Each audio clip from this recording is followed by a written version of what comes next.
त्यांच्याकडनं त्यांचा फोटो मागून घ्या, म्हणजे रेवतीलाही मुलगा पाहता येईल. हो, मी पाठवते लगेच. आणि तुम्ही पण फोटो पाहून घ्या. हवं तर आणखीन चौकशी करा आणि मला कळवा. बरं, येऊ का मी? नाही नाही, थांबा ना वहिनी, चहा टाकते. नको नको, चहा नको. घरात खूप पसारा पडलाय. मी येते. चला.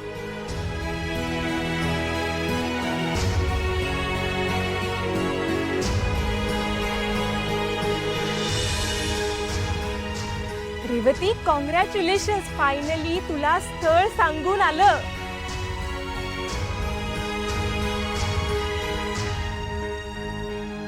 आणि तेही एवढं चांगलं स्थळ.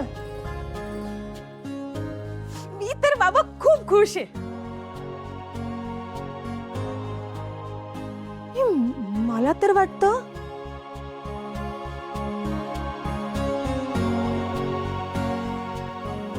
हा बाबांचा चमत्कार आहे.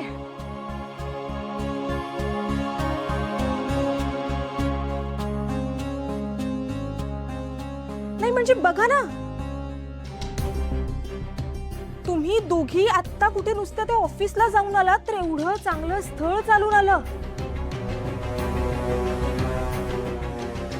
दुसरं काय असणार आहे? नक्की हा बाबांचा चमत्कारच आहे.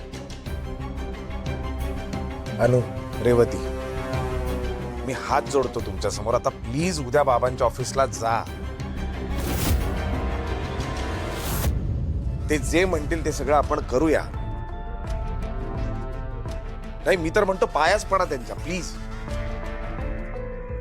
हो दादा, मी नक्की जाऊ, तू नको टेन्शन घेऊस. रेवती, तुम्ही खुश आहात ना?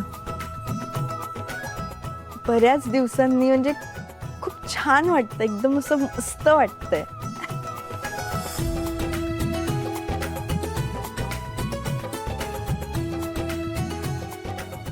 काय तुम्ही असे का बघताय माझ्याकडे? काय नाही, कोणीतरी लाजतंय बाबा.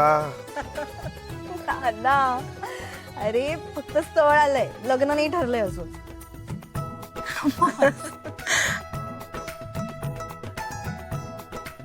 अनु, हाय. अनु, आई तुम्ही का उठताय? आराम करा ना. नाही नाही, मला एकदम बरं वाटतंय ग.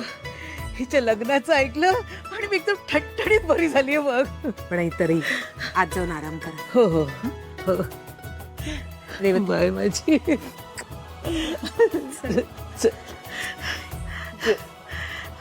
सावकाश. हो हो. बघितलंस का काय आहे, बाबांनी दिलेली फक्त विभूती लावली तर एवढा फरक पडलाय. तुम्ही मीटिंग अर्धवट सोडून आलात तरी हिच्यासाठी स्थळ चालून आलंय. बाबा बाबा आहेत, बाबा ग्रेट आहेत. बाबाच्या कृपेने म्हणे, बिनडोक माणसं. त्या चित्रावलीनं पटवून मीच हे स्थळ सुचवायला सांगितलं होतं. मुलाचं लग्न मोडलं नसून त्याचा घटस्फोट झालाय, हेही मीच लपवून ठेवायला सांगितलंय. पण नेहमीप्रमाणे यांच्या कोणाच्याच ते लक्षात आलं नाही आणि येणारही नाही. यांना सगळी दद्दू बाबाची कृपा वाटतेय. वाटू दे. जय हो दद्दू बाबा.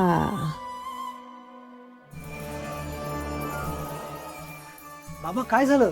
कसला विचार करताय? त्या अनुप्रिया पाटकरचा. कणसे दिसते तितकी साधी नाहीये ती, अतिशय चलाक आहे. तिचा विश्वास संपादन करणं अतिशय कठीण आहे. बाबा, मग हे सगळं कसं करायचं? कणसे, चमत्कार तिथेच नमस्कार. त्या अख्ख्या पाटकर कुटुंबाला जर का बाटलीत उतरवायचं असेल ना, तर काहीतरी चमत्कार दाखवायलाच हवा. आणि तोही उद्याच्या उद्या. लगेच उद्या? हो. अनुप्रिया पाटकर, तू बघशीलच आता हा दद्दो बाबा कसं तुझं कबूतर बनवून अलगद तुला आपल्या खिशात टाकतो ते.